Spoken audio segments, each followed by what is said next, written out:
So next generation PlayStation 6 update, PlayStation 5 portable, PSP3, PS Vita 2, whatever you want to call it, specs and release leak, and Elder Scrolls PlayStation 5 Remake has fully leaked with release timeframe. And those are the stories we're going to cover today, and if you could hit that like button on the video, thank you to those that do it, and as always, it's very much appreciated. First, yes or no, do you have a PlayStation Portal or not? It feels like more and more I keep hearing about new people taking the plunge and getting the PlayStation Portal, so I'm curious where our community is at this point, especially with the topic of the video. So comment below, yes or no, if you have the PlayStation Portal or not. Let me know down in the comments below. Now, diving into the first story of the video, Elder Scrolls PlayStation 5 Remake fully leaks. Reading from Eurogamer, our first look at the long-awaited remake of the Elder Scrolls 4 Oblivion comes from a leak of screenshots and details taken from developer Virtuos's website. A remake or remaster of Bethesda's beloved Oblivion has been expected for years and has been the subject of numerous industry whisperings in recent weeks. Eurogamer understands Bethesda's current plan is to shadow drop the game next week on PC, PlayStation 5, Xbox Series XS, including via Xbox Game Pass. Ahead of then, fans on Reddit have been poking around Virtuos's website and discovered a number of images that look set to be used imminently upon the game's announcement. These include screenshots of the game, comparison images showcasing this new version of Oblivion versus Bethesda's original from 2006. Eurogamer has corroborated that these files are currently being hosted on Virtuos's servers for now. We've also contacted Bethesda for a comment. So this has become a pretty big moment for gamers when this went off recently. I personally never played the game back in the day, but from talking with people about it, it seems to be one of the best in the entire Elder Scrolls series, and apparently for some people, it is the best in the series, which is a pretty big statement considering Skyrim was the next game to launch. In terms of when this game will launch, according to Eurogamer, they're stating that it's next week, according to their sources, but recently we got a potential exact date of April 21st. This upcoming Monday is when it's going to launch. I've had some say they don't believe it since there hasn't been any marketing for this, but this is meant to be a shadow drop, and if it's dropping on Monday, obviously that's clearly the case. I'm not sure why Microsoft is into shadow drops more and more, but I assume it's because they're pretty much releasing multiple games on different platforms. Recently, there's a lot, including their own, and it might be hard to keep up, but that's just a guess on my end. And if you're enjoying the video so far, hit that subscribe button and join our growing community on our way to 150,000 subscribers.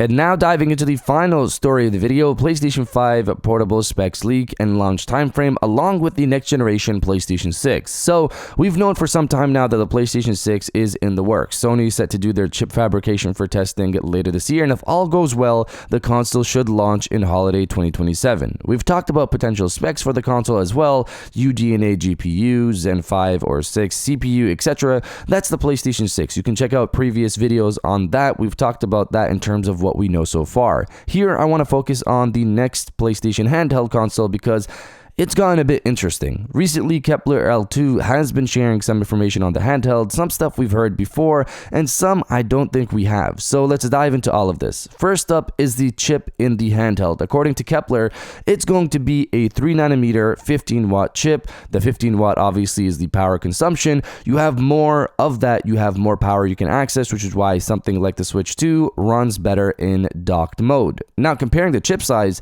the Switch 2 is an 8nm chip compared to the PSP3's potential 3nm chip. This is a very big jump in performance capability. With a 3nm chip, it's much more performant, and it could do a lot more with a lot less power. According to Kepler, the PlayStation Portable 3's power capability is somewhere between the Xbox Series S and the PlayStation 5. So somewhere in between those two. So not less than the Series S, more than the Series S, but less than the PlayStation 5, which is very impressive. The Switch 2 is being compared currently to the PlayStation 4 and PlayStation 4 Pro. Now, some might think, what's the point of a PlayStation 6 era handheld running PlayStation 5 games? And you have to remember, cross-generation is going to be an even longer thing come next generation. When this thing launches, which we'll talk about in a sec, it'll have years upon years of games coming to it. Developers are still producing games for the PlayStation 4 to this day, and we're 5 years into the PlayStation 5 generation,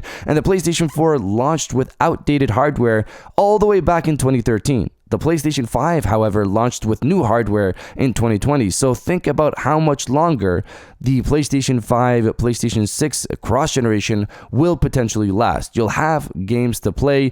That's something I 100% expect. Kepler goes on more to talk about the power of the PlayStation Portable 3, saying that it'll play PlayStation 5 games, but at a lower resolution and performance, which is completely fine for a handheld. You're not playing games at 4K on a handheld on the go. I've seen some people ask, how are they going to get these games on this handheld? Xbox has a bunch of games already running on the Series S mode, so they can just bring those over to their handheld, and that's true. For Sony's side, this was already pretty much explained before, and what they're going to do is do it via patches. Sony's going to work with developers, and games will be patched to run on this thing. Something like a portable mode might be activated, similar to a performance mode or a quality mode or even a PS5 Pro mode, something like that you already see existing across current PlayStation 5 games. So you're going to be running these games at lower levels on the handheld, which I assume will also have whatever next generation PSSR is ready for the PlayStation 6. It'll come to this thing as well. Something interesting that Kepler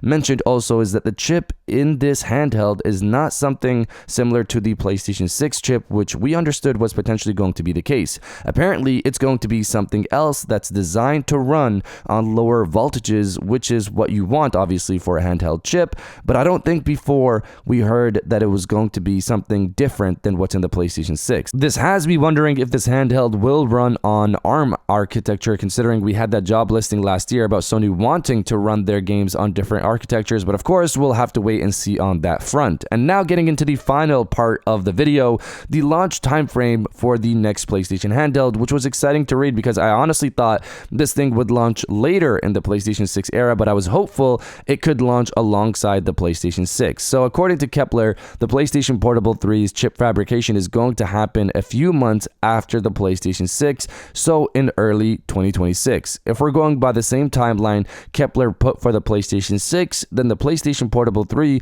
could launch in the same year timeframe as the PlayStation 6, maybe even launch day. So this thing could launch in late 2027 or sometime in 2028, depending on when the PlayStation 6 launches. And I say this because Kepler said for the PlayStation 6, if the chip fabrication goes down later this year and all goes well, in 2 years' time, that's when the PlayStation 6 could launch. So if that is potentially the same situation for the next PlayStation handheld, then we could expect it a few months after the PlayStation 6 launches, or maybe even launch day. This is exciting stuff and gives people an option to either go handheld or console, or maybe even both come next generation when it comes to PlayStation. I, of course, will be covering this stuff more and more as the year progresses and into 2026 and beyond, so subscribe for sure if you're excited for this stuff. But you guys let me know if you're going to get the handheld or the next generation PlayStation 6. Let me know down in the comments below, and if you guys did enjoy this video, please hit that like button as it always helps, and subscribe if you're new. I got new videos every Monday, Wednesday, and Friday, and now I'll check you guys out on the next one.